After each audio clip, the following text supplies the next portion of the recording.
Hi there. Welcome back to the Lunch Bunch, Kindie Keeners. Today we're going to read Chapter 9, December, Operation Dumpster Dive. December in kindergarten was pure magic, and Ms. McAllister worked hard to make sure this month at Mountain Creek was no exception. It was a short month for the Kindies because Christmas vacation started on December 19th. Only 3 short weeks to cram in as much Christmas fun as the kids could handle. Ms. M started the month off with just a few Christmas decorations up in the classroom, and the centers this month were full-on Christmas. The students all felt the bitter cold of the blustery days in December and wore snowsuits, snow boots, mittens, and hats. Not much snow arrived, just a few flakes every day or so, but it was cold outside. That meant that when the students arrived, they had more outdoor gear to hang up and organize on their hooks. With all that gear hung up back here, it would be a perfect time to plant another note in our backpacks, Andrew reminded Brandon and Ashley from the boot room. This week, why don't the 3 of us be in charge of surveillance? We'll keep close watch and let the others take over next week. We're not sure how many more notes there are. Brandon added, we need to keep our eyes open for new suspects to add to our list or clues to strengthen the suspects we already have. So far, Miss M, Granny Janny, and Mr. Smith are still the only ones on the list. Let's watch them. Understood, confirmed Ashley. When the lunch bunch met for their weekly recess LB6 meeting, Frances spoke first. It's so cold. I think we'll have to shorten our Sneaky Spy Saturday to a 1-hour play date, or our parents won't allow us to get together. If the operation is going to be shorter, we need to be organized and have the tools and supplies we need when we get through the door at the end of the walkway, Pooja chimed in. Do we need any more tools that we don't already have? I have been thinking we should all bring our messages and post them somehow behind the second door. Maybe that is the way to encourage the messenger to reveal themselves, wondered Brandon. Ashley asked, is anybody else nervous about what is behind the door? Are we in any danger? Andrew piped up. I am nervous. I'm scared, echoed Matthew. Brandon picked up on the nerves of the group and told them, I believe we have all the tools we need, Pooja. Bring your secret messages on Saturday. Let me have a closer look at the blueprint to see what we're getting into. When Saturday arrived, the agents were ready. Brandon took the lead when the team arrived at the playground. I had another look at the blueprints, and it seems there is a small room behind the door at the end of the walkway. I think it is beside the library. The gym is on the opposite side of the walkway. He suggested mixing the groups and trying to get everybody at some point into the walkway. Brandon and Pooja would go first. Matthew and Ashley would stand guard at the stairs, and Andrew and Frances would take the lookout position at the top of the playground equipment. Frances called, Circle agents, let's practice our symbols. Our signals. Danger, a 2-arm wave. Something excellent. Chicken pits and tail feather waggle. We are okay. Both hands tapping your shoulders. Hands went in the middle and they chanted, LB6. And then the agents ran to their assignments. Before heading in, Brandon advised Pooja, we start to count our 48 steps from the door. Are you ready? One last sweeping look at the playground, and Brandon and Pooja disappeared under the stairs. They went pretty quickly, with Brandon holding the flashlight in the lead. It was quiet and dark as they made steady progress. Once they made it to the door, Brandon grabbed the handle and asked, Are you ready, Pooja? Pooja was very close behind him. I'm ready, Brandon. Don't forget my message. Said there would be a trouble light inside the room. Let's go. He opened the door. As he swept the room with the flashlight, he happened upon the trouble light. Brandon whispered to Pooja, I'm going to turn it on for 10 seconds and then off. Look quickly around the room to see if there's any danger. Nothing but an empty room, confirmed Pooja. Lights out. Try it one more time for 20 seconds, Brandon. Pooja whispered. Ready? Go. This time, they moved around the room and couldn't see any imminent danger. Brandon shut off the light and whispered to Pooja, we should go back to the group to report in. Off they went back through the walkway. Brandon banged on the door 3 times as a way to ask the lookout team if it was safe to come out. When he heard nothing, they emerged from under the stairs. Brilliant idea about knocking 3 times before coming out, said Matthew to Brandon.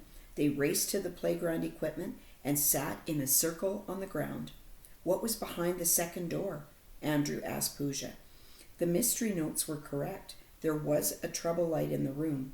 It was a small but empty room behind the door. The trouble light worked when we tested it. We turned it on and off to look for danger a couple of times. Ashley spoke. Did it look like a secret spy agency headquarters like my notes said? Brandon smiled and said, it looked exactly like a secret spy agency headquarters. Who else wants to go have a look? The Sneaky Spy Saturday playground playdate ended with 3 pairs of agents sneaking down the hall to headquarters. They always whispered, and they all left their notes in the room as a sign for someone to continue the mystery. Music with Mrs. O'Neill was going to be exciting this month as she talked to them about the Christmas concert. The songs that Mrs. O chose for the Kindies were Rudolph the Red-Nosed Reindeer and Jingle Bells. The songs included 3 duet parts, while the rest of the class would sing the chorus and shake the bells. Mrs. O'Neill assigned the duet parts to Pooja and Brandon, Ashley and Andrew, then Francis and Matthew. Is there a solo part for me, Mrs. O'Neill? I am a fabulous performer, wondered Francis. You're a performer, all right, Francis, but no solo part this time. You and Matthew will be a good partnership for a duet, explained Mrs. O'Neill. They started right off learning the songs. When the music class was just about over, Mrs. O'Neill told them, I will put the details in a note for your parents and put it in your backpacks. She was confident they would learn the songs and be in fine form for the concert on December 11th. In the lineup on the way back to the classroom, Pooja quietly said to Ashley, Did you catch that? Mrs. O'Neill is going to put notes in our backpacks. She is now on the list of suspects. Oh, yes, she is, agreed Ashley. As usual, the morning flew by and it was time for the lunch bunch to have their daily visit with Mr. Smith. Pooja, don't forget to tell the others about adding Mrs. O'Neill to the suspect list, reminded Ashley.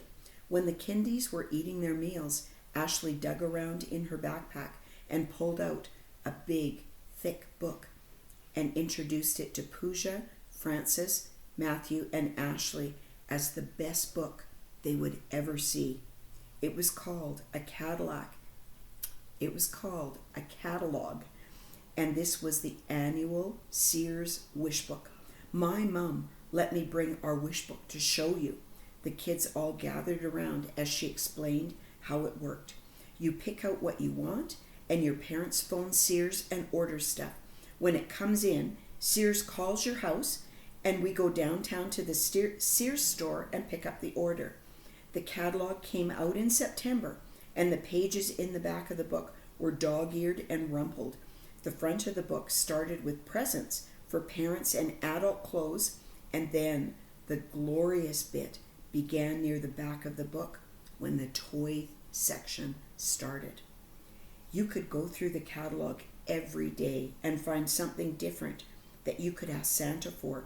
Who wants to have a look? Asked Ashley. Me first, said Francis. I want to look for spy gear, said Brandon.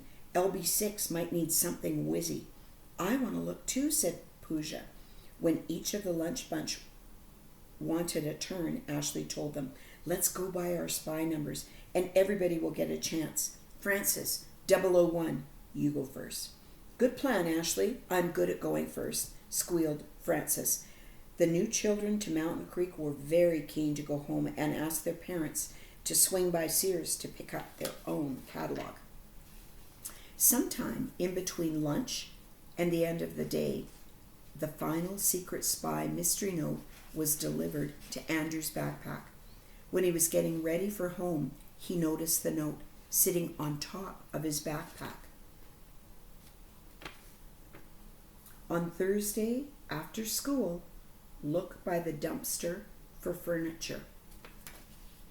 Andrew stopped the lunch bunch on the way out the door of the school and showed them the note.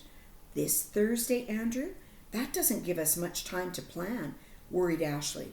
Again, if we can arrange it, we can be in and out fast. It starts to get dark early and my parents won't want us to play after about 4:30, relayed Brandon.